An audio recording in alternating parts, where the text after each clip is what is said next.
ये जो वक्फ amendment act है गरीबों के लिए, और मैंने कहा था कि जो गरीब मुसलमान है वो विरोध नहीं कर रहा है। विरोध करने वाले पॉलिटिकल मुसलमान हैं, और पॉलिटिकल मुसलमान हैं इसलिए वो क्योंकि वो बेनिफिशियरी भी हैं, इसलिए वो विरोध कर रहे हैं। और अब नई बात शुरू हो गई है कि पुतले दहन होने शुरू हो गए हैं, सरकार के भी हो रहे हैं और अब हमारे भी पुतले दहन शुरू हो गए। तो मैं तो ये कह रहा हूं कि पुतला दहन तो इस्लाम का हिस्सा नहीं है। अगर मौलाना धर्म की बात कर रहे हैं और वो पॉलिटिकल मौलाना नहीं है, दाढ़ी टोपी रखकर जो प्रोटेस्ट कर रहे हैं ये पॉलिटिकल लोग नहीं हैं, तो इस्लाम में तो दहन का कोई कॉन्सेप्ट ही नहीं है। तो ये दहन कैसे कर रहे हैं? क्या इस्लाम ने दहन करना सिखाया? क्या अरब में दहन होता है? क्या मुसलमान दहन करता है?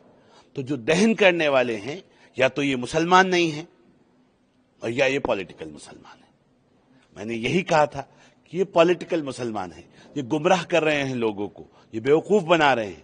ये विरोध के लिए भी कई बार खाली विरोध के लिए विरोध करना ये एक पॉलिटिकल लाइन रहती है। हाँ, कोई जायज विरोध है तो आपके विरोध का आपको पूरा अधिकार है, आप वो कर सकते हैं, लेकिन जनता को गुमराह मत कीजिए, गरीब मुसलमान को गुमराह मत कीजिए। गरीब मुसलमान अब समझ रहा है कि ये लड़ाई उसकी है और उसकी लड़ाई पूंजीपति मुसलमान से है, उस वक्फ माफिया से है जो वक्फ का इंक्रोचर है, वो उन वक्फ के बेनिफिशियरी से है जो इस वक्फ को अपने तक सीमित रखना चाहते हैं और उस वक्फ को आगे कहीं गरीब के पास देने जाना नहीं चाहते। वो लोग जो छुआछूत करते हैं गरीब मुसलमान से, आज वो कह रहे हैं कि मुसलमानों इकट्ठे हो जाओ।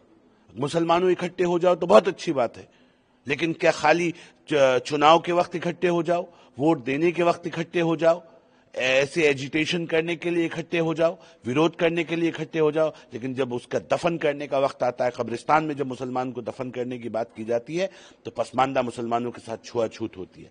फिर वहां पता चलता है कि अशराफ का कब्रिस्तान है, ये सैयदों का कब्रिस्तान है, ये पठानों का कब्रिस्तान है, ये नवाबों का कब्रिस्तान है। यहां छोटी जातियों के लोगों को दफन होने की भी इजाजत नहीं है। ये है फैक्ट्स।